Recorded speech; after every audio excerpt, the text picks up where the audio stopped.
Bismillahirrahmanirrahim. Alhamdulillah Rabbil Alameen. As-salatu salam ala Rasulillahi sallallahu alayhi wa sallam. Haylan wa salam bikum. Salamu alaykum.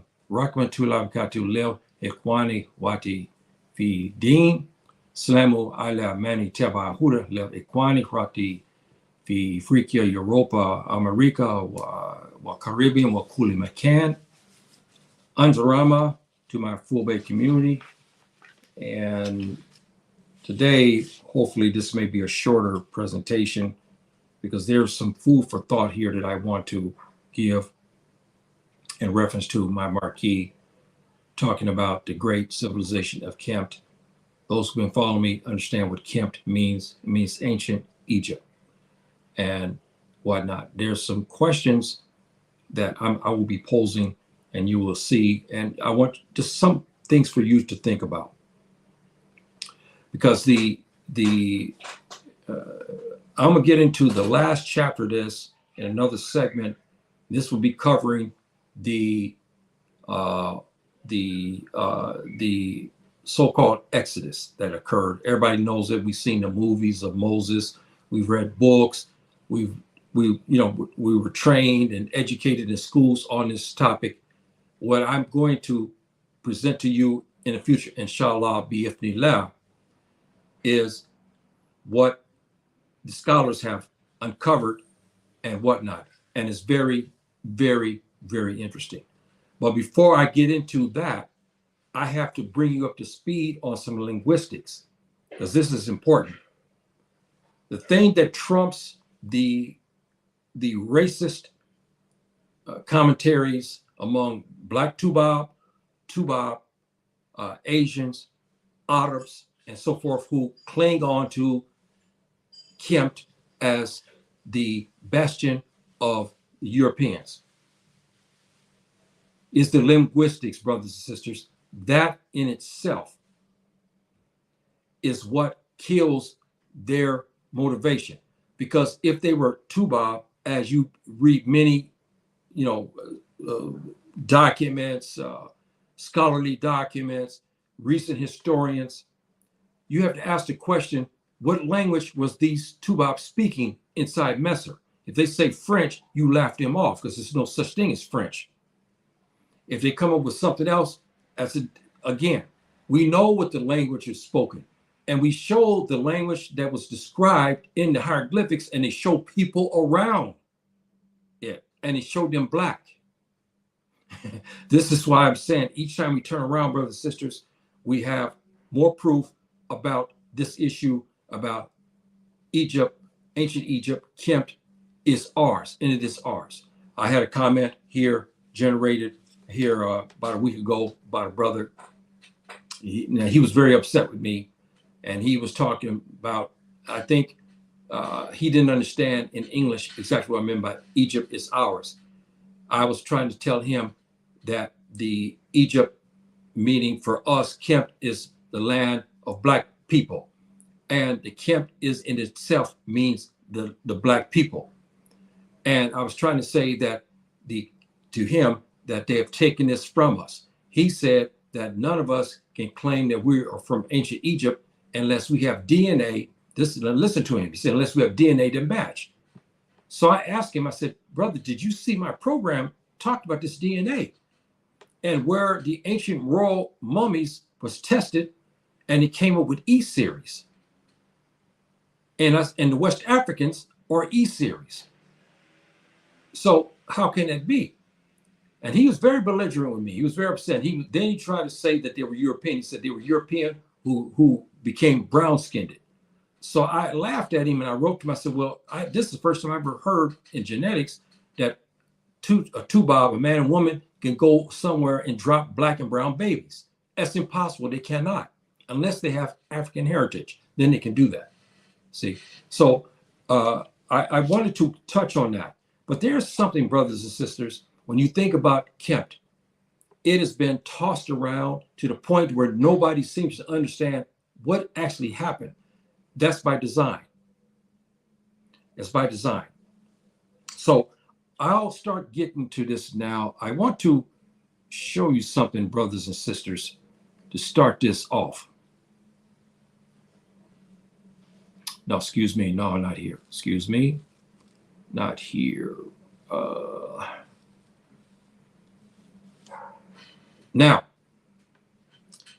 all you historians are those who are interested in the story of the Africans. And you brothers from West Africa, if I ever hear any West African brother ever come here or write me talking crazy about Egypt, Kmt has nothing to do with them, I'm going to get mad with this brother and tell him he needs to go to study. Because the Kmt story is a West African story, because it was our ancestors from West Africa, who's in West Africa today, who were there in Egypt, in Kmt. See, and this book here is one of the best books that you can get. It's been translated now. Herodotus, the Greek historian, deluxe, who came to Kmt about 400 years before Jesus ﷺ was born. This again trumps the thing that the Europeans say that the ancient Egyptians were white. This is one of their own. Herodotus wrote the Chaldeans, the Egyptians, the Ethiopians have thick lips, broad nose, woolly hair, and they are burnt of skin. You remember what I said before? When fire touches something, it turns it what? Black? It doesn't turn it white, it turns it black. And so we got this from this great esteemed historian, Herodotus, who wrote this. And he wrote in this book many things about the Egyptian libraries and so forth. Very interesting book. Very interesting. And this is why you notice none of the racist historians ever talk about him. And when they do, they call him a traitor for obvious reasons. And also in the mix in this, brothers and sisters, is a conference that they've kept quiet. UNESCO. You know, UNESCO, it's the UN body that protects all of the great historical sites, like in Afghanistan, United States, Europe, all the historical sites in the world. They tried to put it under UNESCO. UNESCO did in 1974 a symposium bringing all of the well-noted scholars and historians on ancient Kmt. And in 1974, two esteemed Africans showed up and showed out at this symposium. And one was Professor Obenga and our esteemed Professor Deluxe geneticist Cheikh Diop from Senegal. Cheikh Diop, he took on the Tubab historians with the genetic part of it. Professor Obenga did the linguistics. When they finished the symposium, they all issued a memorandum of understanding agreeing that the ancient Kemites or the Egyptians were black people. You never hear much about that, but you guys look it up. 1974 UNESCO, which is a famous UN body that protects historical sites, so that way we can preserve the history. And Egypt, Kmt is something that we should be preserving. So here they did this beautiful 3-day symposium, and our brothers showed out over there, and they took it to them, and they came out with a memorandum. And you don't see this memorandum, but there's some people who have it, and you don't even see it discussed much. There's some now things on YouTube where they're showing hidden tapes of the event, but not much of it. And you find some excerpts of it as well. It's very interesting. And our two esteemed scholars came there and convinced them that the ancient Kemites, the Egyptians, were black people originally. So this is food for thought. But this issue here, right here, brothers and sisters, you go to argue with the Egyptians, modern day Egyptians today, who claim that they were white. All the historians, mainly 90% of the historians and intellectuals and so forth today, claim that they were white. or they brown and black, yes, but they're not African people. They come up with all kinds. They're Hamites, or they're troglodytes, or they're some other type of dite of some sort. But this here is by one of their own who wrote who was there. He was there in Egypt. So that's how he described it, because he made all these visits and found these black people. And this is a caption of what he wrote from his book. It's very interesting, brothers and sisters. Very, very interesting. So let me start on this here.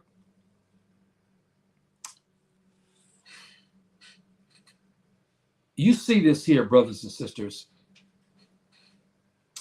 The linguistic evidence alone eliminates the 2-by factor as Aboriginals of Kmt. Because I asked a question, because I'm asking a question about this in the future for the brothers to look at.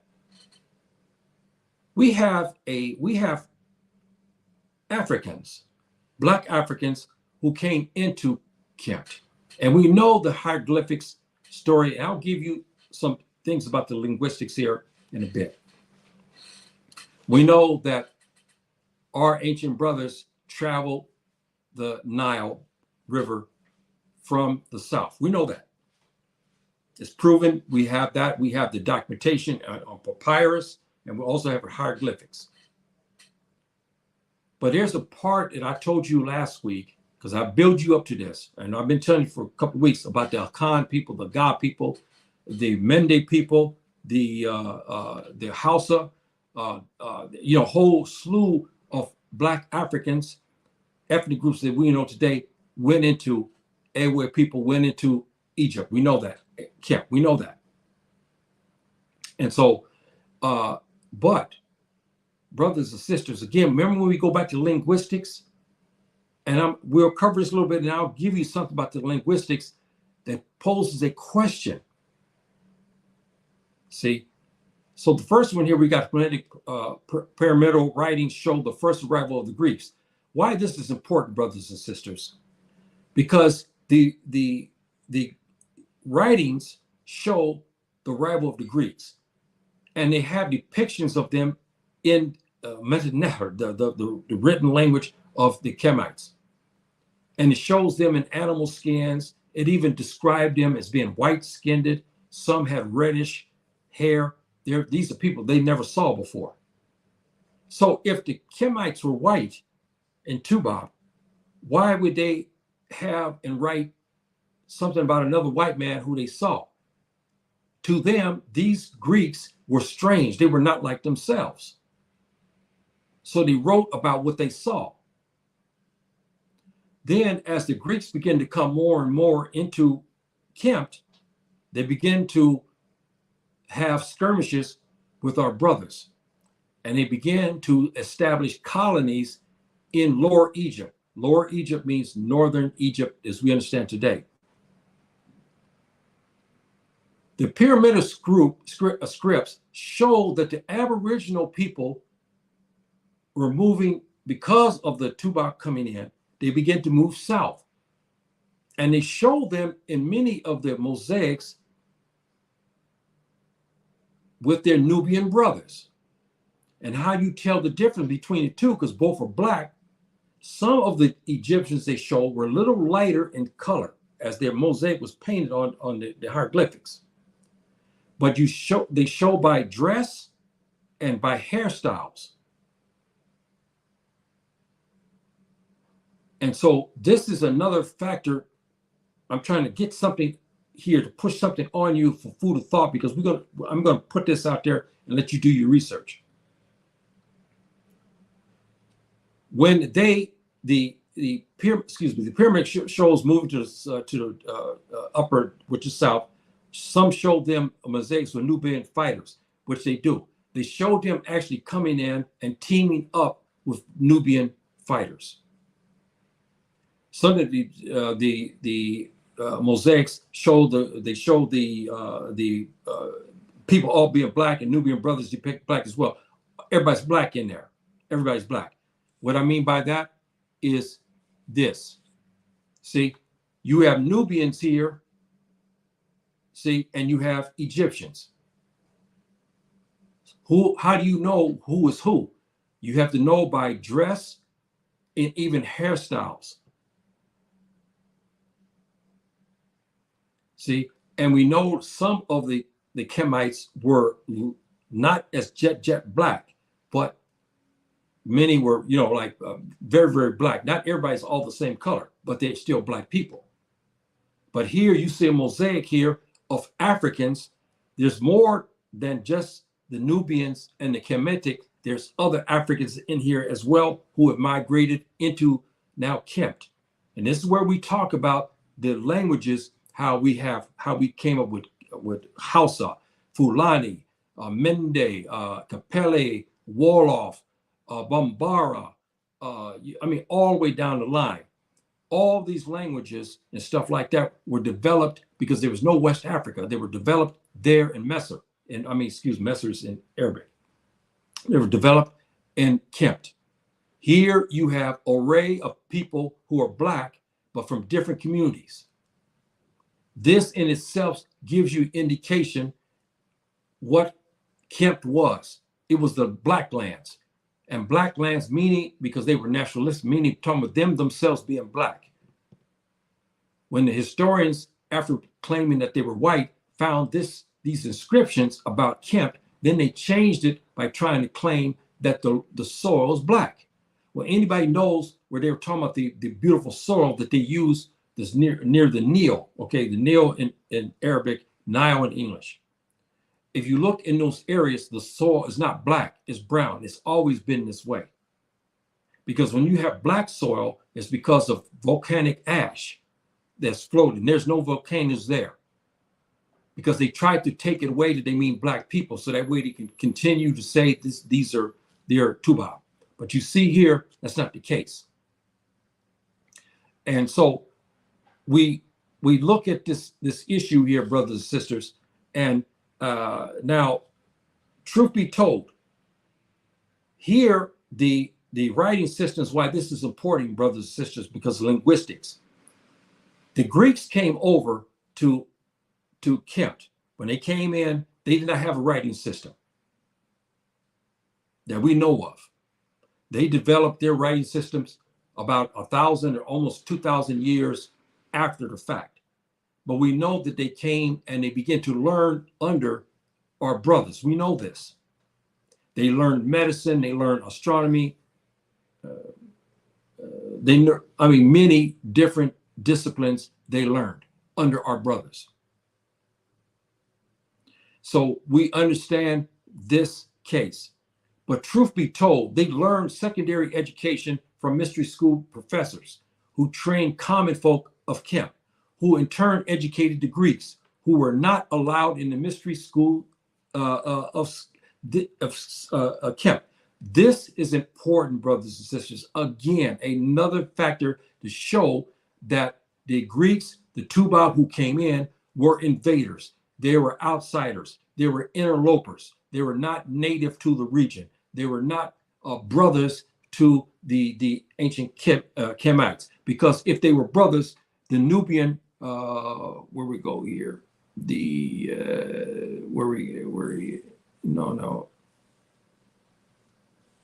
okay, yeah.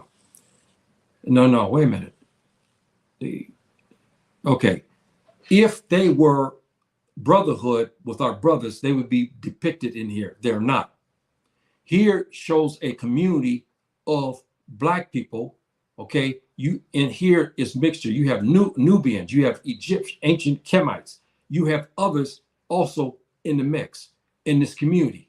You don't see any Tubal, Greece. You don't see any. That in itself is telling, brothers and sisters, because it goes to show you that in essence, they are not, okay, let me go back to this in a minute. I'll go back to that. I'm setting you up because when I get into the part, brothers and sisters, about the Exodus, and that'd be the last of my talks about Egypt, Kemt, I have to get you understanding some things about linguistics, about who wrote what and who did what. Because if I jump straight into the Exodus and I start talking about names, you're going to be scratching your head. So I'm trying to get you up to speed now so you can learn. Again, this is for people who are interested in learning about your ancestors who became the West Africans. Many of you may not care about that. And as you heard me say 1,000 times, one of the things that's kicking our butt is because we're ignorant. We have others write our history for us, and this is then they give the history that they have regurgitated and gave it back to us, when we should be writing our own history. We did write our own history, but it was destroyed and so forth and so on. But we have apathy among African people, period, everywhere. They don't want to know their history. But again, most people, when you talk to other Black folk around on the globe, and you start talking about Europe, they're keen on that. They know about England, they know about France, they know about Ireland, they know about Russia, they know about Germany and so forth and so on, in France. But when you say something to a Black man about Ghana, he'll tell you, I heard this, I heard that, but most likely he can't even tell you on the map. He don't know where it's at. When you ask him about historical, he cannot tell you anything. But when you ask about Britain, he can give you some historical things. This is why we're in trouble, why we've been spanked by Subhanahu wa ta'ala. And we need to rewrite our history, and we need to learn it. And for any Black man of West Africa, you Fulani, you Hausa, you Bambara, Mende, Kapeli, Mendinka, Wolof, Jolof, you name it, all across Igbo, Yoruba, Tiv, all of these ethnic groups, for you to disk those ancient brothers in Kmt, you're wrong. This is your ancestors, because they left there to become the West Africans. That's right. And this is why Kmt has been hijacked by all the racists, because most of us don't care. See, and that's not right. So now let's get into a little bit more here. Okay, I told you about that. Now, brothers and sisters, we're going to get into some linguistics for you. And I'm going to get to the heart of the matter, brothers and sisters. When you have, I'm giving you Moses because everybody knows about Moses, alayhi salatu wasalam. Everybody knows about him. I'm leading you so you can understand when I get to the part of Exodus, I'm going to be throwing things out to you and you'll have a notion of what I'm talking about. If I don't tell you these names, you're going to be confused. Here I'm helping you in linguistics. Moses equals Mdw Ntr, okay? This is when you see the, you know what, matter of fact, brothers and sisters, okay, yeah, they didn't take it out. Alhamdulillah, they didn't take it out yet. The two, how can I say, ways of writing the script. The original is what I was talking about in my marquee. The original Mdw Ntr, there's no vowels to it, brothers and sisters. That's right. So Moses equals MS. Okay, MS. This is the name, okay, that it is written under, if we use it that way, because the ancient Egyptians never called him Moses. And this is one of the fallacies I'll get to. The Greeks says Moises. That's one of the names. In Hebrew, Moshe. In Akan, Osoro. And in Arabic is Musa. Now, these are linguistics. Okay? Now, at the top, you see the name that the ancient Egyptians you find in the hieroglyphics, again, in the original, the Fusha, Mdw Ntr, what is the what? Language of the gods. That's what it means. That's now vowed.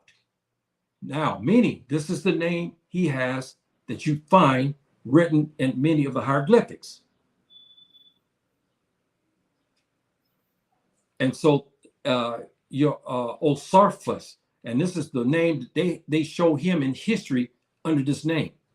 But in the Khan language, as the Mdw Ntr began to change, they saw, of course, our brother Dahra, he saw that Khan and is Osoro. Now, let's take it back further. You'll see names, brothers and sisters, okay? You'll see names like, how can I say? I'll give you, okay, like here, Moses, okay? I got you an example here. You know, in Arabic language and Islam, we have people who we have devotion for subhanahu wa ta'ala, right? You see a brother's name, Abdullah, meaning a servant of Allah, right? Well, the ancient Kemites had similar. When you were following Ra, which they said was a sun god, but I've read other things where they're not necessarily calling it the sun god. They're meaning that subhanahu wa ta'ala controls the sun. There's a lot of variations to this. But Moses, when they were polytheists under the regimes prior to Moses, okay, going on the Exodus, which I'll cover later, they were still worshiping Ra. So people had the name, and if you looked at it in the glyphics, it'd be Ra MS, right? Mos, Ra Mos. This is Moses. Because they put Ra is the name of subhanahu wa ta'ala, right?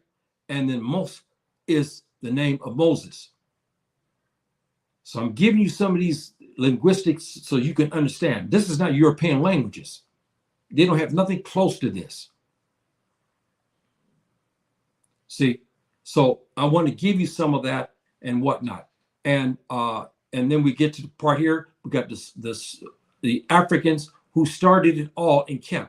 This is the mystery, brothers and sisters, because who wrote the original in Fusha Mdw Ntr, the original language? It was not vowed.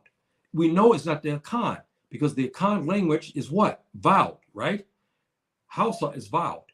All the languages have vowels in it. But the old original Mdw Ntr was not in vowels. So who were these African brothers who received this divine way of writing and so forth? Who were they? We don't think they were Akan. I have my feeling that they were Nubians. I feel this. But then when you look at the Nubian script also, I mean, the Meroic script, is still the letters are vowed if you looked at it. And I know this is confusing to you, brothers and sisters. That's why I'm trying to give to this way so that way you can help you, because when I get into the Exodus, it's not what you see on the movies. It's not what you read in your Sunday school if you're a Christian, or what you read in the newspaper. I'm going to give you something about the Exodus, and some of it is very, very complex, and some of it is very confusing because it's done by design. See, by design. Let me see. We got brothers here. How you doing, my dear brother? Yes, I heard Ra was just a symbol of greatest power, like a gardener gives a lamp to him. Seems like you're Mr. Shepard had. Yes, you got it right, dear brother. It's funny. The Europeans were all over when they start to lose the grip that the ancient Egyptians were not white. So they start to find things wrong. So they try to say that we were devil worshipers, or we worship the sun and we worship the air. They start doing all kinds of things to discredit. But funny, they're sitting in Europe. Why they didn't discredit the Greek mythology? Greeks have what, 1,000? I forgot how many gods they worshiped. I can't recall. Why they make movies and they glorify that. But then they go to Egypt and talk against it. Yes, we have polytheism and ancient Kmt. Yes, no doubt about it. We had that. See, but they really make it bad. And then we have Africans who have translated the hieroglyphics, and some, I'm trying to learn this, and they saw that they're not meaning that our brothers actually worship the sun, but they're talking about the creator of the sun, Ra, the creator. Who's the creator? Subhanahu wa ta'ala. We know him in Arabic language. But in other languages, in Khan, okay, now, I know the old ancient Akan was Adonai. I can't remember now, but you got this right, that they begin to twist the words around to make it as though they're worshiping the sun, when in fact they weren't. So thank you for coming, my dear brother, and thank you for bringing up that point. I really appreciate that. Now back to this. Also, I'm gonna give you. I'll write something here in the chat here. Ta. Now, here, brothers and sisters, was another here where top Moses. Okay, let me put this get this out here so we can see this. Ta Moses is another, again, when you see the prefix in the front like this, it's a devotion to Subhanahu wa Ta'ala. Okay, so people, again, like in Arabic language, Abdullah, okay, servant of Allah. Here they have equivalent to this in that people use this name because there was a person under Akhenaten, as you know, Akhenaten, who many had got him confused with Moses alayhi salam, got him confused a lot. I don't know why. And there was, let me go back to that. They had him down as Ra Mosa as also as well. And yeah, now, because again, at the time of polytheism, everybody had a name. Like my name, if you translated it in Mdw Ntr, the old-fashioned language, okay, the old original language, I'll write it to you. If I was worshiping as they did, I would be known as Ra. This is me. This would be my name, written in the ancient Egyptian Mdw Ntr, okay, language, because I worship Subhanahu wa Ta'ala, who's the creator of the sun, right? The creator of the sun. This is what Ra actually is. Don't believe the Europeans when they tell you, because they got it wrong. They're trying to say we're worshiping the sun. Our ancestors were not. They, of course, as revelations begin to change. Moses, he's got his. Jesus, when Jesus came, he got his revelation. Before that, John the Baptist got his revelation, right? We know him as Yahya, then Jesus. And then the final messenger was Muhammad. All of them have gotten their messages. But we have been told by Subhanahu wa Ta'ala in the Quran, we don't make distinction between all his prophets. We don't say one was better than the other. That's for Subhanahu wa Ta'ala to decide. Because we know in Yom Kiyama, there's 7 heavens, right? And each grade, the Prophet, remember, he saw one of the prophets in each of the grades of heaven, which is 7. Remember that? If you know about the hadiths of the Prophet. Well, again, in the original Mdw Ntr, this is my name, Ra, because I'm worshiping Allah, who is the creator of the sun, and then YHA will be me, Yahya. Now let's go to the which they changed the script. It would be here be Yahya. Okay. Now, which we believe is the Akan script. It would be this, because now the vowels will be entered in it. Remember before, as you heard me say, the old language, there was no vowels. That's why you saw Moses' name as what? As MS.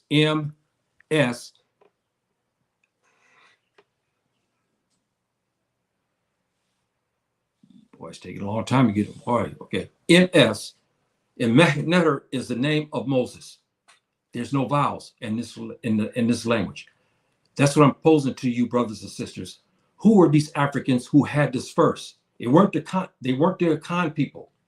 I've been leading you up to this because we know that the other scripts, the Akan was it. But who wrote this original? Again, brothers and sisters, we have Africans.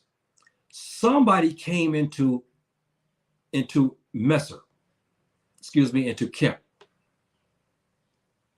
Subhanahu wa Ta'ala, you picture this now, okay? You picture this in your mind. As a matter of fact, let me get you a map. Oh man, they removed the map. Oh boy, brothers and sisters, I tell you, man, battling these guys, they're something else. They constantly go in, they take things out. Let me see if I can go and get it. Excuse me for a minute, brothers and sisters. See if I can find it here, because they removed it. Man, oh man. Okay, let me put it back in here. Let me put it back in here so that you can get a picture of what I'm talking about. So that way you can kind of, because I'm trying to give you something here, so that way you can have it. Now, here, brothers and sisters, again, if you look, now we have, this is ancient Kemt. If you look at this, the lower, okay, remember, lower Egypt, lower Kemt means what? It means the north. The upper Egypt, going by the cataracts, means the south, right? The brothers came from the south. If you look down, they came from the south. They came from the south, and they came all the way across the Nile into all the Nile Valley, okay? They came. Subhanahu wa ta'ala gave them a language and gave them a writing system that would become the writing systems of the world, which will copy from it. Of course, modern times, the Europeans begin to change their script. We know that. They didn't use the script from Greece anymore. They developed their own script. And as you start going, you look at India. India developed its own. China, Japan, so forth and so on. All of them developed their own script after thousands of years. Okay, they changed it. But who were the originals who went in there and had the original language of the this is how it's written in the Akan language, and when you vowel it, it's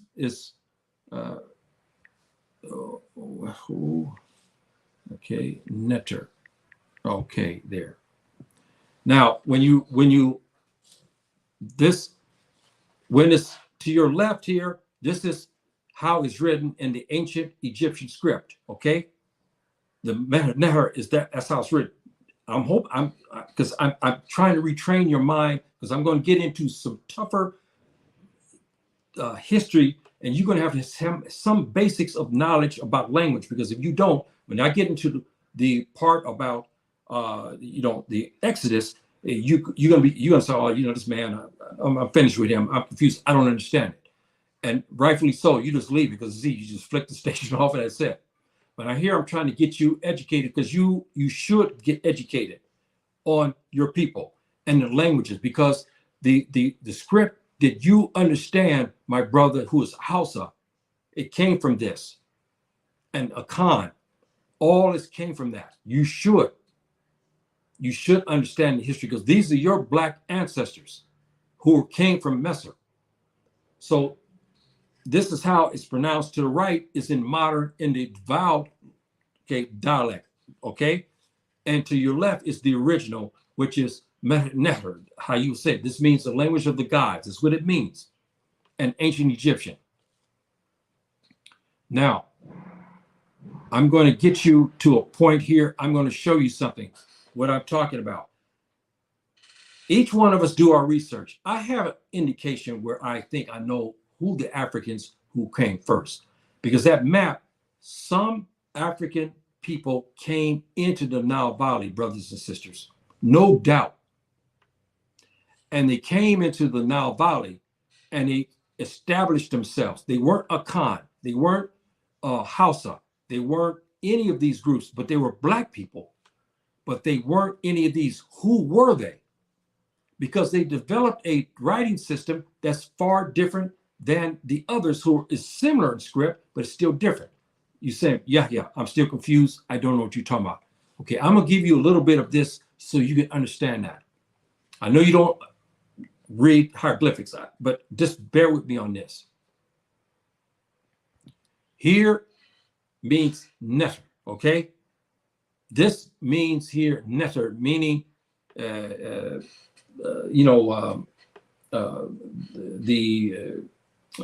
Subhanahu wa ta'ala, his strength, all his attributes and so forth, right? Remember what we said before. when we translate this, right? When we translate this particular part here, we translate that to, remember I said before, to the left. We translate to our left, which means Ntr, okay? It means that, okay? It means this. Now, let's go back to this. It began to change. Now, did you notice the difference between the two? Let me pull the first one up again. There's a difference, isn't it? Look at this. Both mean the same, but now Ntr is now voweled. Now you can actually pronounce it N-E-T-E-R. It's now voweled. Here it's not voweled, meaning it's just what, N-T-R. This is what you have here, Ntr. N-T-R. This is what actually translated meaning. Here we have N-T-R, but we have N-E-T-E-R now because it's vowel. This is what I was talking about. The Africans who begin to write this were not the same as those who originally wrote. You understand, brothers and sisters, what I'm trying to get at now? Because this is where nobody knows. And there's even many scholars have asked this question because none of us know. Because Subhanahu wa ta'ala gave them so much, they gave them astrology. It's them who he gave about the space and about all of the things of physics and everything. He gave them that. And he gave them this language system here. This language system here most likely might have been developed at this time by the Akan and the Ga and the Hausa and so forth and so on, because they were writing in the script well before we know the script that we write today in West Africa. Okay, it's totally different, right, than this. But originally, the Hausa brothers wrote in this type of framework. Or Fulani brothers, you name it. Remember all the scripts that I showed you here weeks back. And so I'm hoping, brothers, this is interesting to you because I'm trying to give you a well-rounded history about your continent, about your ancient ancestors and whatnot, and also help you to defeat the racists who always taken our attributes, our accomplishments away from us, and always attributed to Tubab or Asian or some other people, or they are creative people claiming, yes, they're black as a night, but they're not African, but they're not European. I mean, give you all this craziness. Here, I'm giving you something where you can use. You never know when you'll be called on one of these days, and someone may ask you a question, and you're gonna look foolish when they see that you're on the continent, and when someone come after you talking about, you a black man. Why you talking about Egypt? Egypt's not yours. You have nothing to do with Egypt. You came only when we brought you your slave, okay? That type of talk. You'll always get it. What you gonna do when someone come at you like that? All you're gonna do is walk away? You have to be able to meet that education because the Tubab still says we're ignorant. Why? Because they destroyed all our systems of learning. That's why we see on the continent why we're hovering, I think with the latest statistics, between 46% of the people on the continent are illiterate. It wasn't like that in old times, brothers and sisters. Everybody was educated. See?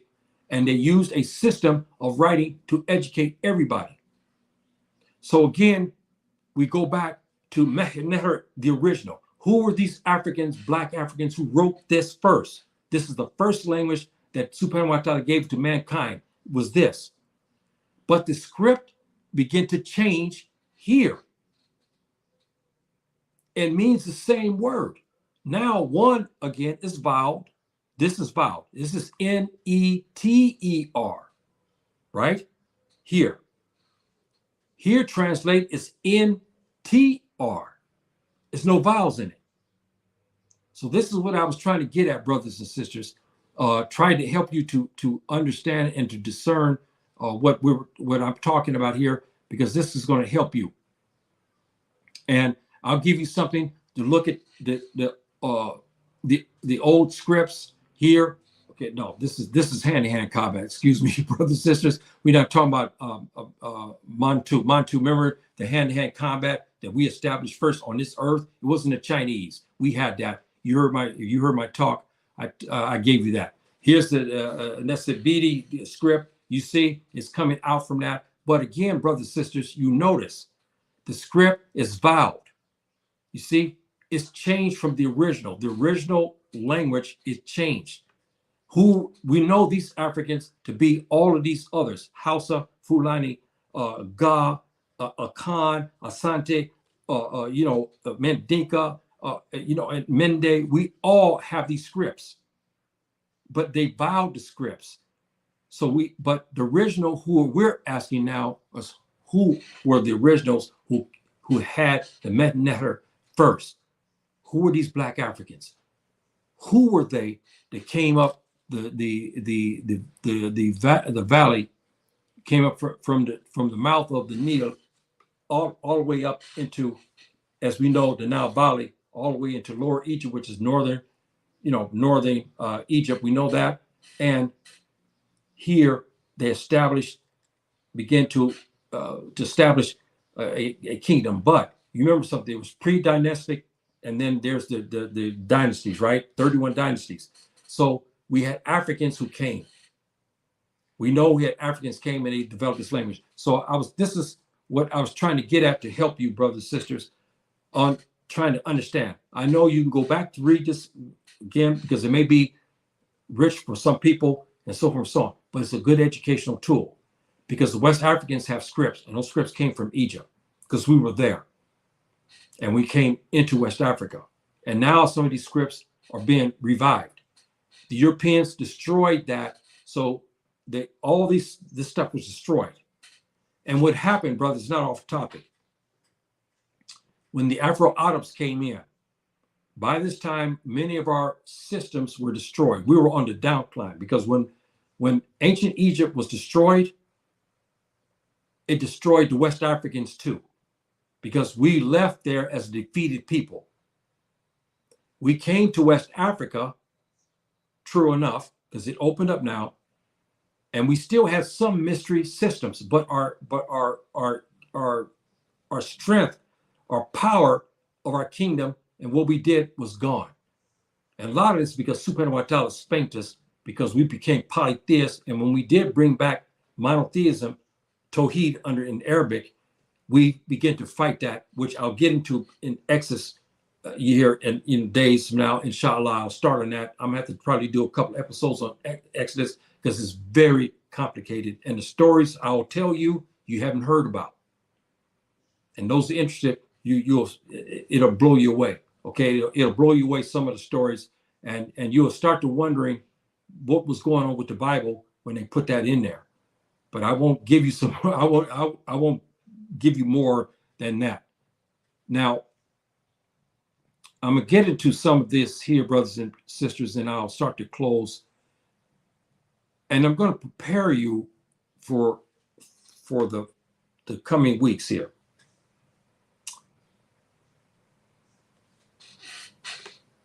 You say, Yahya, what are you talking about? It's not a mystery because I have my Bible in front of me. I'm going to get into some things of documents that were found, and it'll show again that the Bible is all screwed up. And I'll give you a precursor to this, brothers and sisters, here in a minute, establishing premise that these names, when the Greeks and other Europeans began to do their thing, so to speak, they changed the names, they changed the history 1,000 times over, to the point to where we don't know what to believe and what is original and what is a falsehood. It was done by design, brothers and sisters. So that way they will create a history and say this is the way the Bible's supposed to be written, when in fact the documents tell you something different. And why they didn't use it, they changed it to fit their narratives. They removed all of the African names and put their names to it. And we know this part of the history. But I want to give you something, brothers and sisters. I want you to study this. A good student of history, of our history, you look at this. Remember, this is a passage. There's a passage in the Bible talking about this issue. How many movies we've seen of Moses, salam, he was born. His mother was supposed to be quote unquote Hebrew, which we know is not true.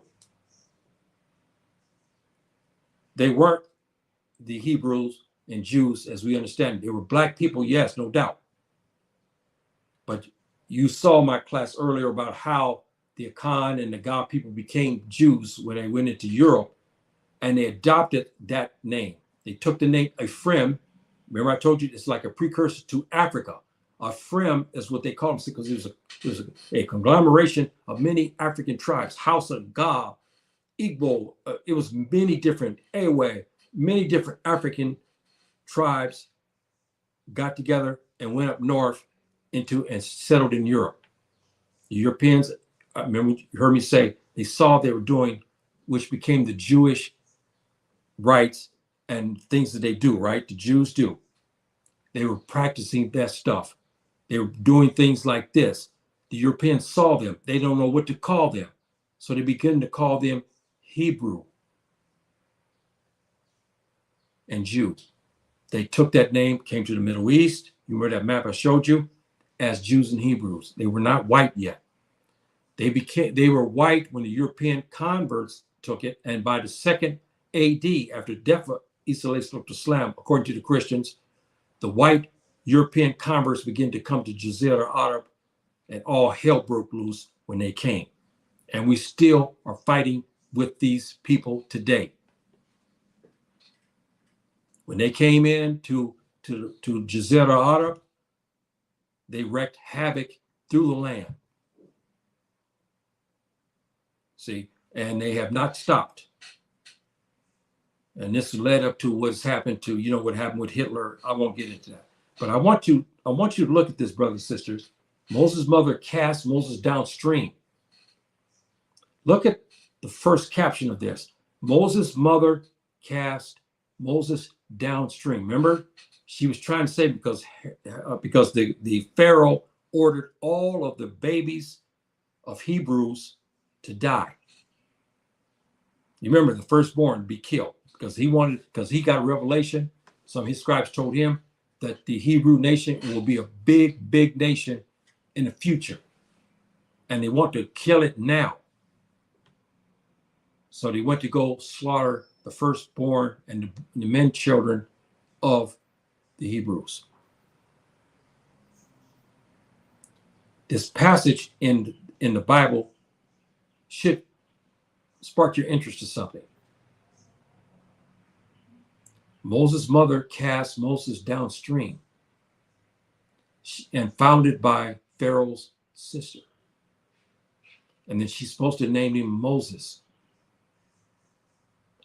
Brothers and sisters, if you don't see something here, I'm kind of giving you, let me see here. Somebody wrote some comments. Okay, wait a minute. I'll get to my brother, Henry. I'll get you in a bit here, and I'll bring this back up here in a minute. Here's your other comment. Onams, have you heard of this there? Okay, yes. Let me get back to you. Hold on, my dear brother, Henry. I want you to look at this, and you tell me what you think. I'm going to wait 1 minute before I give you something about this. This is a passage in the Bible. Moses' mother, remember when she had him because she feared that her son would die, so she casted him, according to the Bible, downstream on the Nile, and he was founded by one of the Pharaoh's sister. This is what is written, right? Remember that? What's wrong with that, brothers and sisters?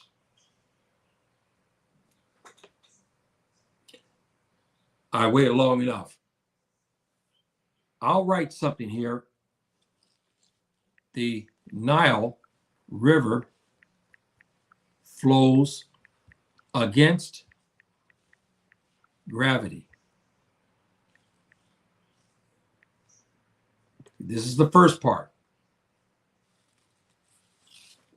The Nile River flows against gravity, meaning anything that comes up in the air must come down because gravity brings you to the ground, right? What happens when you jump off a roof of a building?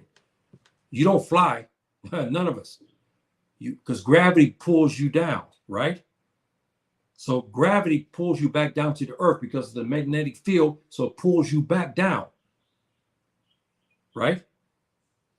Now, let's look at this so you can get a better picture. Let's go back to the map that I showed you on the Moses' mother put him in a boat and put him in a basket and let him float downstream. Which way does the Nile flow, brothers and sisters? It don't flow downwards. It goes upwards. You see what I'm trying to say? Here is the Nile. If you look at the bottom, we go here. Okay, no, where we at? No, okay, no.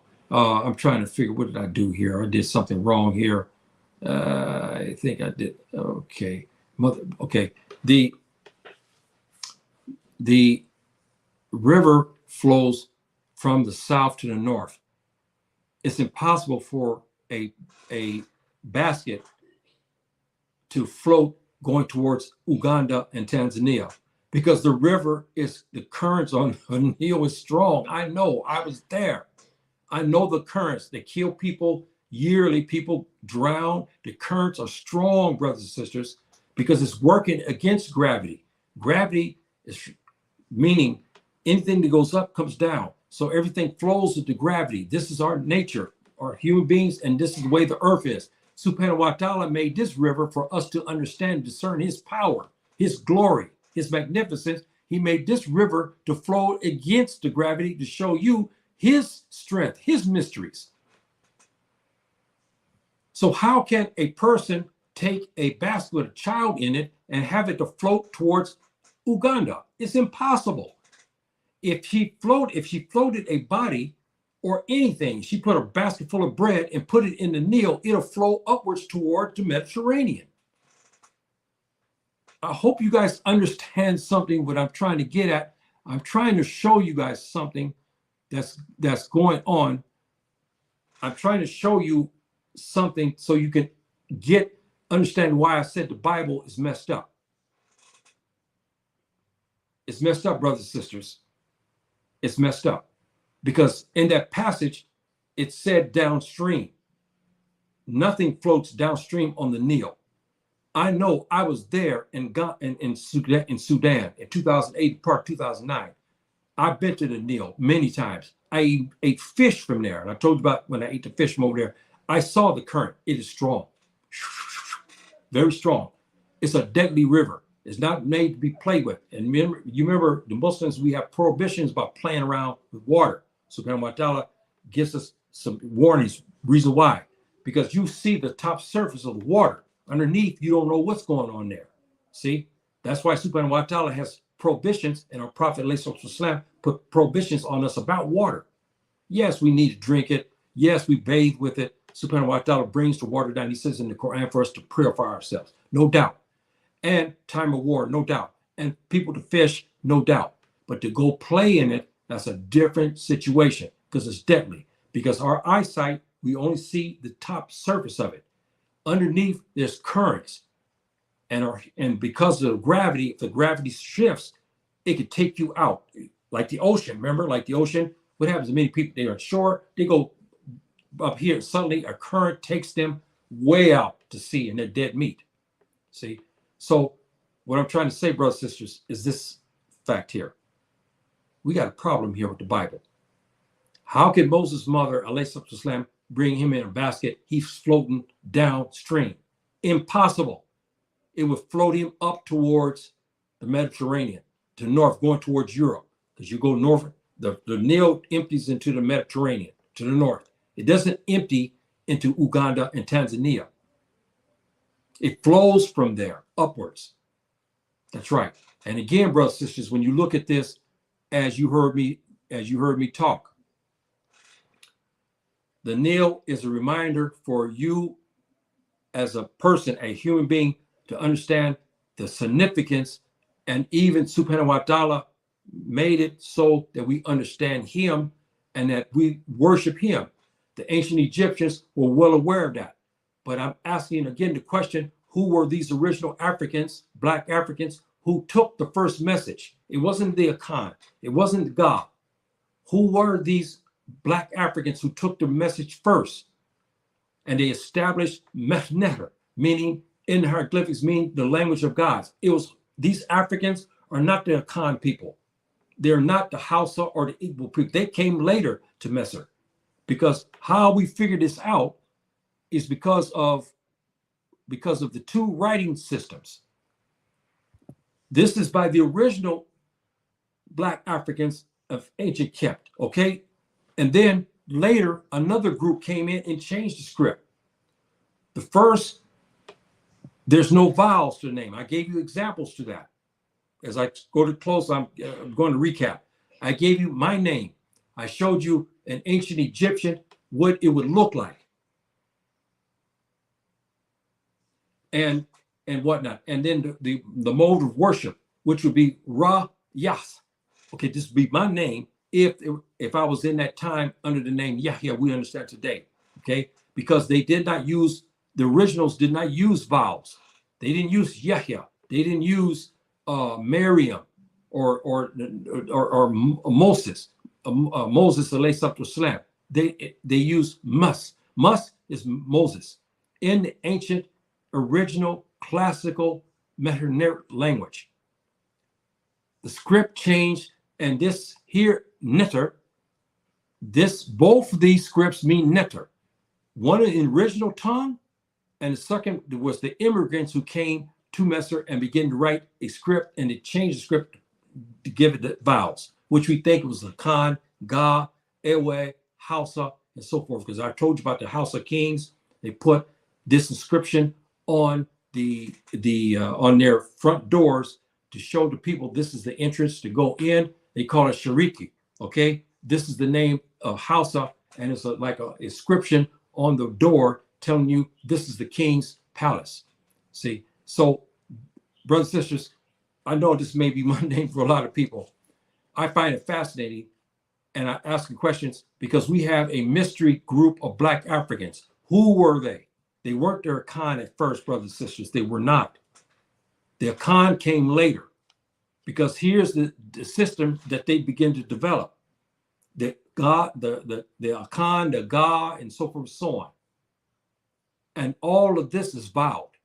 This is vowed meaning Ntr. Now it's spelled N-E-T-E-R. This is what this actually means here. And again, in the old-fashioned Mdw Ntr, this is Ntr, not nectar, Nt, N-T-R. See, so I give you this, the linguistics, to help you to discern, because I'm going to get into subjects and I'm going to start talking about names, and I'm going to be putting names down there, and I don't want you to get confused, so that way you'll have a notion, because some of it I'm going to give you in the classical Mdw Ntr language, okay, where it was the script, and some of it I'll give you into the older script, which will change into vowels. See, and so so that way it can help you. And again, brothers and sisters, I want to show you something proven again. The relationship between Nubia and the ancient Kemites, the Egyptians. You see Black people here, don't you?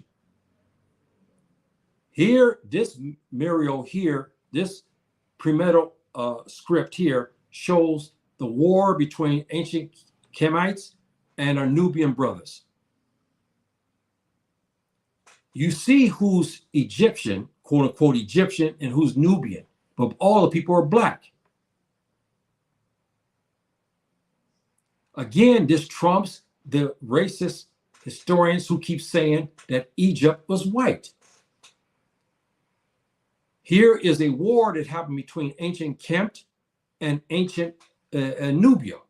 All the people are Black, but you notice some things, some variances of some of the Egyptians. They're not quite as Black at this stage of the history of Kmt. They're still Black folk, but you know some people here are jet Black. They're the Nubians. Who are their ancestors today who you heard me talk about here 6 months ago in Sudan? Remember, I called them what? The green and blue blacks. They are descendant of these people here who you see are black, very, very black. See, so I'm hoping I piqued your interest on this. And here now we have, again, we have a treaty that's going on between the Nubians and the Egyptians. Everybody's black. But you notice something there. You see straight ahead at you, there's an ancient Egyptian. He's not quite as black as the Nubian brothers. You see that? They're not quite as black. The Nubian people have stayed jet black, green and blue black for 3,000 years. They have not changed. When you go to Sudan, the Nuba people, I told you, when you see some of them have a bluish tinge to their blackness. Others have greenish tinge to their blackness. And I told you that the Nuba people support some of the most beautiful women I've ever saw. And I've been to many places on this continent. I never saw women look like this, coal black in color, with white teeth and complexions. I mean, they were just totally different than any type of women I've seen. And the body figures that you see now, they try to emulate. This is all natural for them. But there's a difference there. See?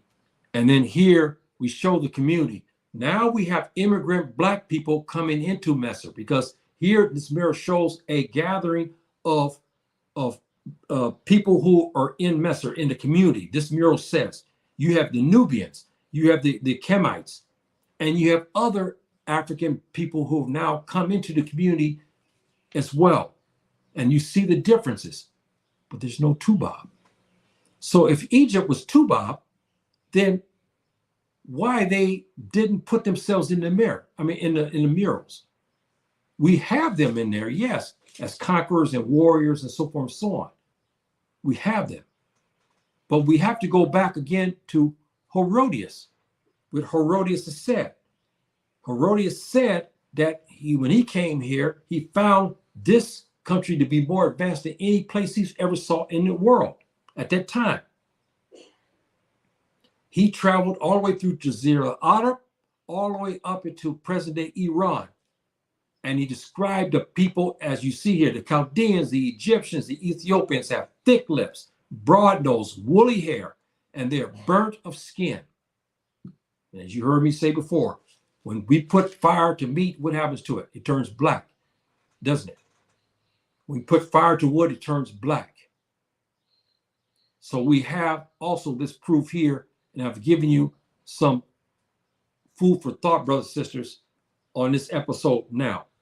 It may be mundane to a lot of people. Maybe a lot of people may not even care about it. I understand. It's no problem.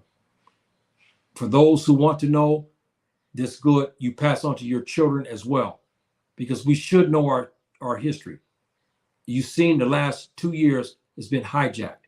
I've given you evidence that we went in support of our ancestral brothers, our two famous scientists who went to UNESCO's premier symposium on ancient Egypt, where they proposed to have a document written showing the ancient Egyptians to be Europeans.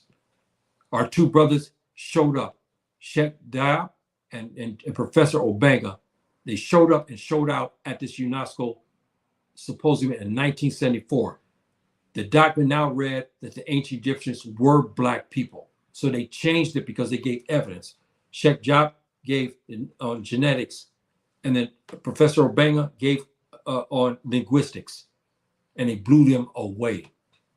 Sheikh Diab developed a test, and he showed the test how they did it. They took skins from royal mummies. They took skins of the conquerors, the Greeks and Romans who had died in Egypt. He assigned numbers. Those numbers, when they tested that, the geneticists who were there, who claimed to be experts, they tested along with him. They now understood what he's talking about. When they got to the royal mummies, the numbers of the melanin in the skin that was indicated was very high, meaning they were blackened by the sun.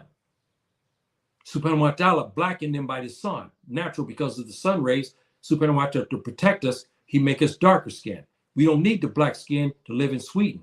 It's the exact opposite, right? You need fairer skin, more hair in your face, body fat on the body because you're living in a cold climate. You'll need all of that when you're living in Egypt or in Ghana or in the Congo or something like that because it's hot, right? Or in the Gambia, it's hot. So you don't need that. Subhanahu wa ta'ala knew it with his wisdom, made us black folk. We were first because he even said in the Quran, I made you from black mud. That's telling. See, so I'm just giving you this evidence, brothers and sisters, to talk about this.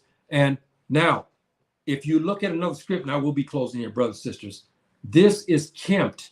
You notice at the bottom here, I'm giving you something because me too. I'm trying to learn the script. I'm learning. I'm picking it up pretty fast. This script here shows you there's no vowels. You see this? You see at the bottom, Kmt, is no vowels in it. If we spelled out Kmt in the vowel, if we put the vowels and we spelled it out, it'll be K-E. This is how it would be in the vowel glyphics. It would be this word.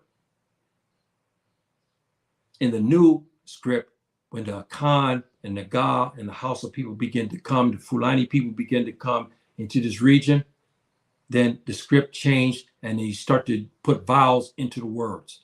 Yeah. Moses. See, and again, if you looked when I showed you this thing, excuse me. Let me answer our brother. Our brother made a good question. He asked here a question. The polytheism was always done by design. We have no evidence of polytheism. There's evidence that all the names of the Hebrew gods started as part of pantheon, and they replaced Asar with theirs. Yes, we have evidence that they, in periods of time, our brothers took on, worshiping, things, things that they could not control, and also begin to pay reverences to animals as well. And we do have some of this fact because when Akhenaten, as you understand in English, because if we put his name in the Mdw Ntr, his name is Akhenaten. There we go. This is in the okay. If we wrote this in the glyphics translated, this is Akhenaten's name. It's Akhenaten, not Akhenaten. It's actually his name. Akhenaten is the name because the Europeans want to make sure he appeared to be European. But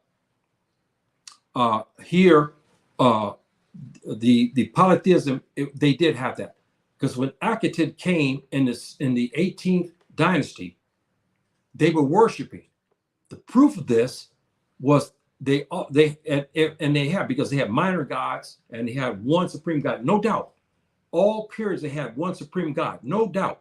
Ra, Ta, they had this. But they also had minor gods. This is still polytheism because they still had minor gods, right? And proof of that would be, again, they had Ta. This is one person we know in history there. Ta means the worship of Ra, right? Because again, when you have devotion towards Subhanahu wa ta'ala, which was Ra, you have the devotion of him first. This is in reverence to him. So you name your child Ta Mos, okay? Or you can write it in Ra.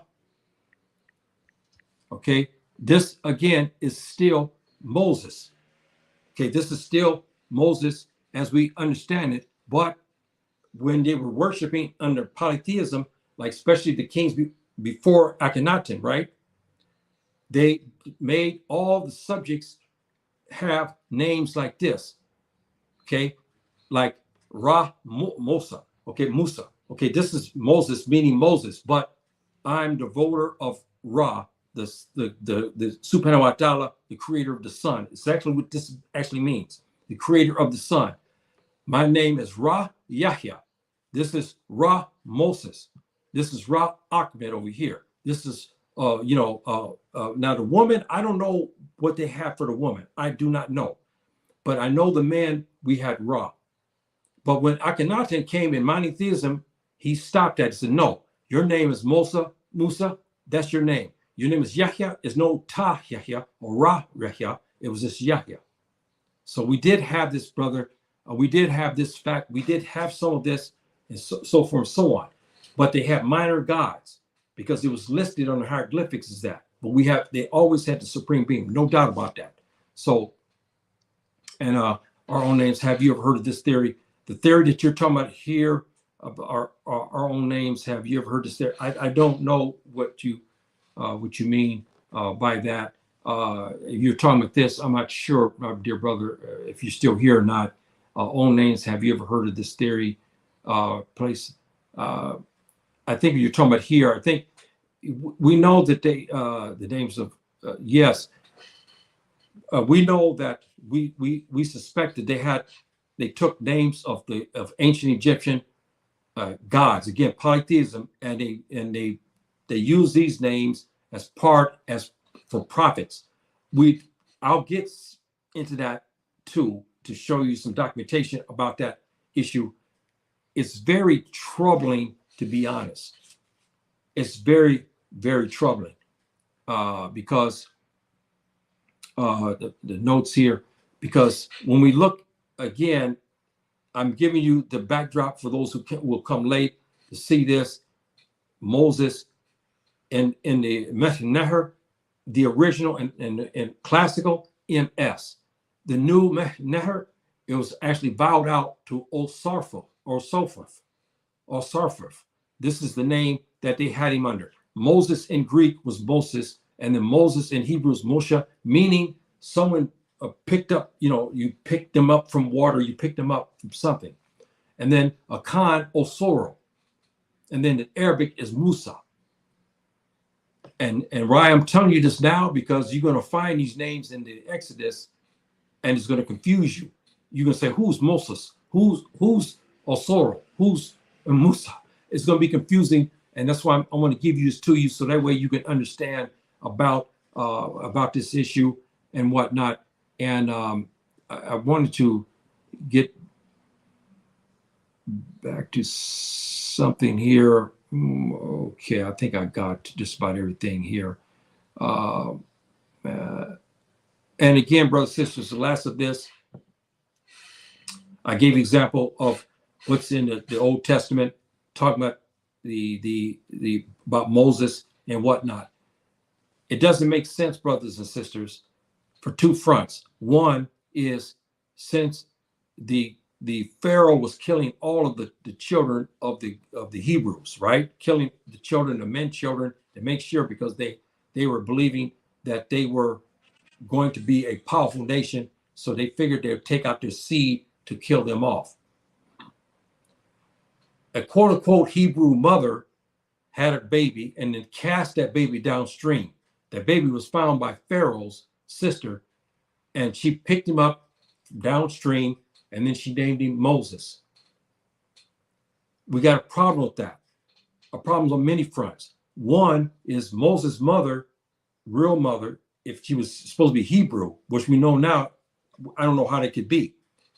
But if she cast him downstream, how? The water doesn't flow downstream.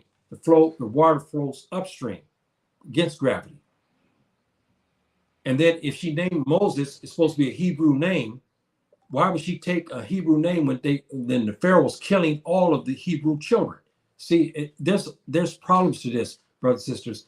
And that's why I'm giving you food for thought so you can look at this and discern. And again, brothers and sisters, when you see something like this, when you see this type of thing and you ask the question and you see the Nile going from Uganda region from the south and the river flows northwards. So how did Moses' mother get him and float him to come south? It's impossible. I know, I was at the Nile in Sudan. I was there in 2008, part 2009. I'm telling you now, that river, yes, there's banks and so forth where their water is stagnant, but not a lot. But that the current is strong because it's going against gravity. And Subhanahu wa ta'ala want to show us his magnificence, his power. Because because none of us can create something to go against the gravity. It has to come back down. Yes, we have spaceships going up into the atmosphere. We know that it's going through, but gravity plays a big part to what's going, when you go into space. Gravity has a lot because all of the planets have a gravitational pull, all of this. Here, the river flows from the south to the north. The rivers we have today flow east, west, and go from the north to the south. Nobody except here flows from the south to the north. And this is a very telling issue, brothers and sisters. So if this is the case, if the Nile runs against gravity going to the north, how can Moses' mother cast him into a basket and let him go downstream? It's impossible. Impossible. Impossible, brothers and sisters. This is why in the Quran, Subhanahu wa ta'ala told us he was not going to let anybody corrupt his book because he's seen what the Jews and the Christians had done to his word. They changed it 1,000 times over. To the point now, when you look in the Bible, there's so many discrepancies, especially Old Testament. It's just too many. Here is one of them. Casting bread or something to a person who's in the lower part of Egypt. I mean, the upper Egypt would be the southern part of Egypt, and he's going down south. Impossible, brothers and sisters. It's not the case. It's the exact opposite of that. And see, so I'm giving you all these evidences and so forth and so on. And I wanted to say here to give you a precursor to my talk. This Exodus is shrouded in mystery. I know you're going to say, no, brother, I got my Bible here. I read it. It's not the case. Yes, it is. Because when I'm giving you here in the future here, inshallah, bi'ithnillah, then you'll understand why I said that. The Roman scholars felt it necessary to transpose our African Kemetic names. They did. They changed everything around. And he changed it to the point where they took the African out of it. And this is why we're having fights today, because people still believe what they had done to be gospel, and it's not the case. Did Subhanahu wa ta'ala talk to Moses? No doubt he did. He did. And the Samaritans have evidence because they were caretakers of many documents of Jesus, Moses alayhi salam. John the Baptist had a book that the one Samaritan used John the Baptist's book to find the prophet of Muhammad. Our prophet alayhi salam, he had the documents from John the Baptist who explained about Muhammad when he come, and the description he had on his back, and he found it. See, he also talked about Jesus alayhi salam and so forth and so on. So we have a lot of evidences and so forth. We have a lot of falsehoods too, brothers and sisters, and this is what makes it bad. And I'll get to this part here, and I showed you again the showing that the ancient Kemites were black people, because here you got the Nubians and you have a community of black people who are now in Egypt, okay, in ancient Egypt. You see some are lighter brown people, some are Egyptian people, some are Nubian. The Nubians, you know them, because the Nubians were jet black. When this mural was created, the ancient Egyptians are now still black people, but they look a lot like many African Americans, many Africans, in West Africa. They're not really black. They're black, still black people. I don't mean that way. But the Nubian people from time immemorial have always been black. I told you their descendants there in Sudan, the Nuba people who are green and they're so black that they have this greenish tinge to it, and some are blue blacks. See, so this mural here gives you indication of the different black people that were there. See, and this makes it very interesting. And then here you have, again, Nubians and Egyptians. See, and you always know the Nubians because they're jet black in color, jet black. See, and then we have a battle here between the Nubians and the ancient Kemites, and you see some of the ancient Egyptians, Kemites, they were black folk, but they were a little lighter skinned than their Nubian brothers. See, so you have, a lot of these things here to show you the proof that we give that our brothers were black all the way around and whatnot. And then the last of this, and I will close, as we go to the script. I asked you the question, brothers and sisters who come in last now, who were the original Africans who came in and who had the original Mdw Ntr, the old archaic, the old archaic writing system of Egypt? They weren't the Akan people. Who were they?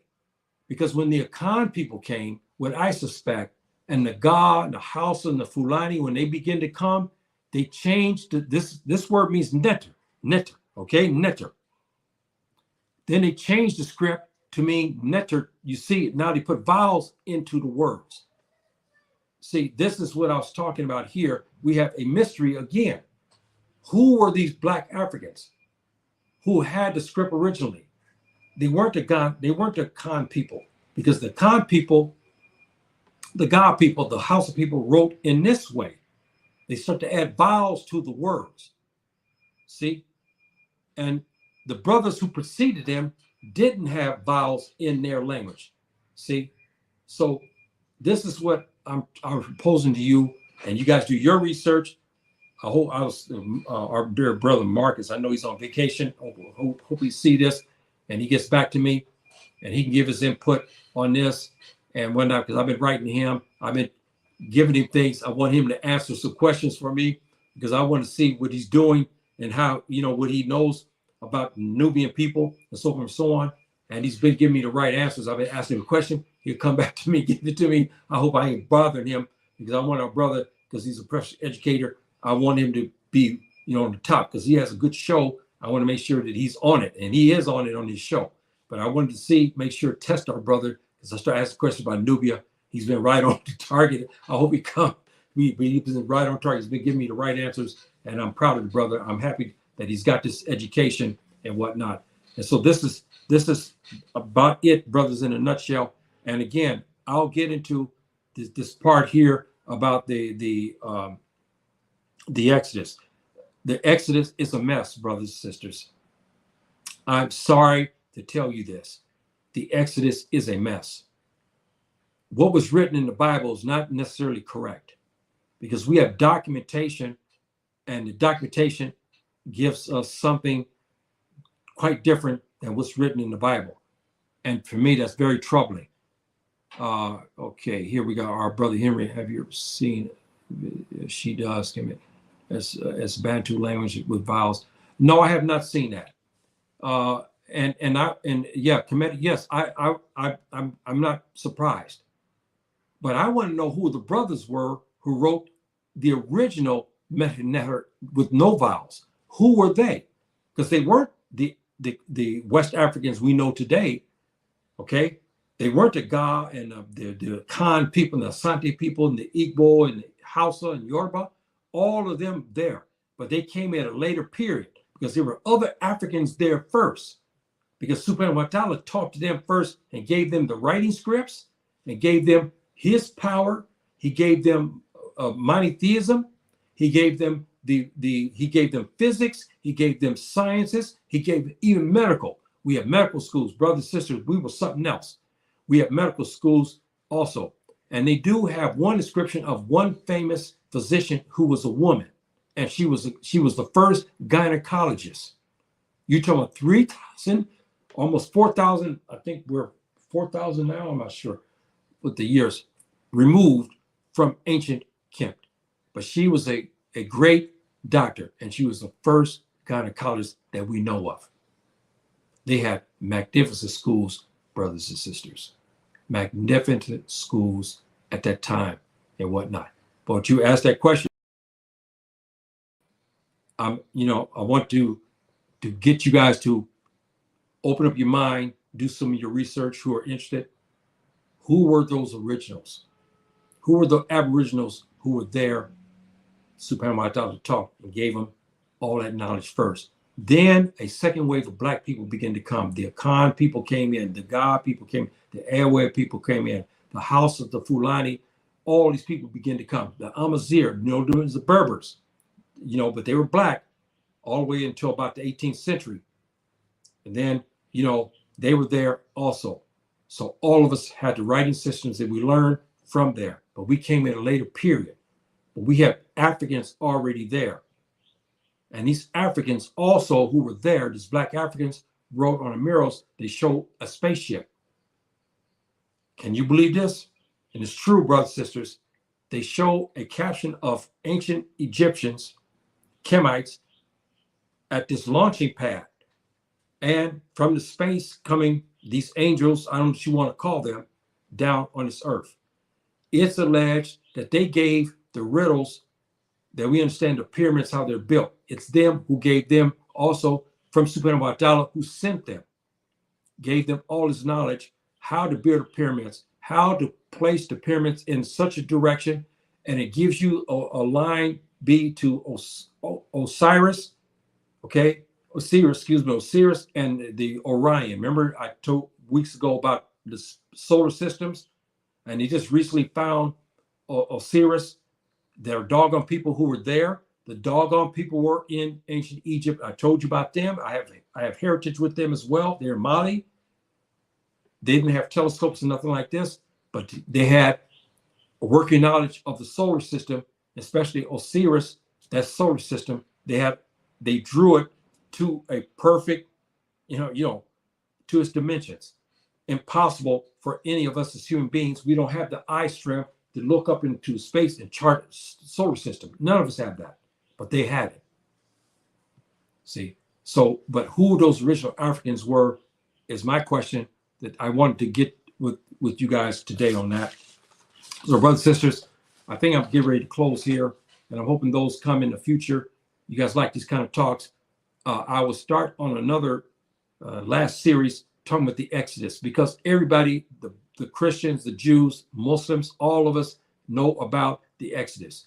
I'm going to get into documentation about the evidence about the Exodus, but I'll have to give you linguistics to prep you first before I'll go to the Exodus, because I'm going to give you things and you're going to see some things written down. I don't want you to be confused. You say, oh, I know the script now.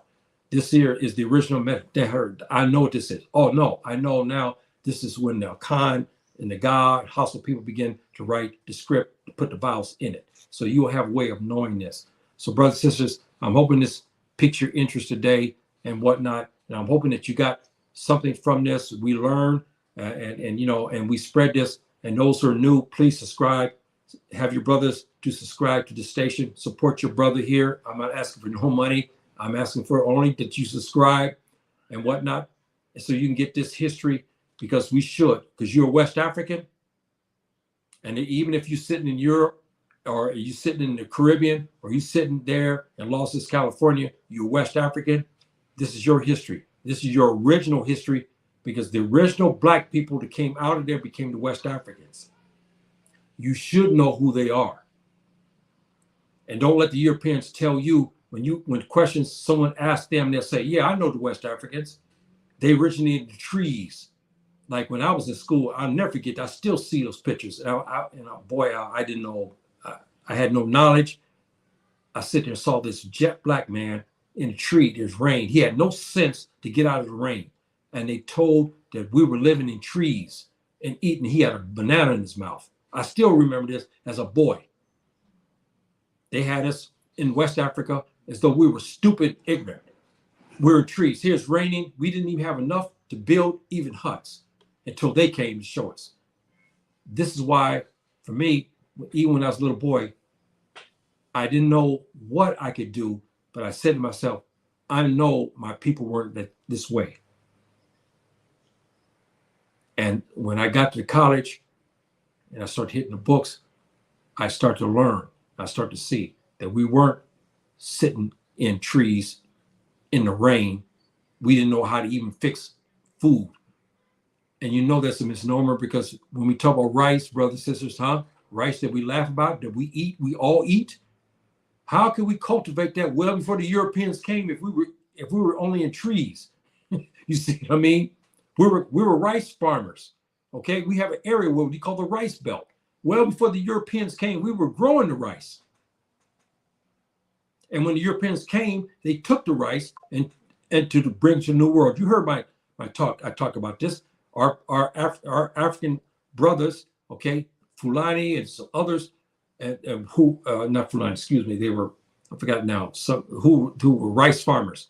They took them as slaves into the Americas and they grew the rice. So we were doing things well before the Europeans saw us. But I just wanted to give you that, brothers and sisters, because for me, I love to know about my ancestors, and I want to know about their history, and I want to do the best I can to honor them by presenting the story for us, so our ancestors, we can venerate them, and then and they have not been forgotten, and our children now will not forget them. This is why all of this is important, brothers and sisters, that we have this type of history and whatnot. Yes, we have problems. Everybody has problems and whatnot. But you should always learn, especially the Muslims, because our prophet told you that you should learn all the way to the grave. So even in your last days, you should learn as much as you can, because knowledge is power. That's why the Europeans and the Americans wanted to take this knowledge away from us, because they know that this power, and to keep us illiterate, as we all see on the continent, 40 to 60% of the people on the continent are unlettered.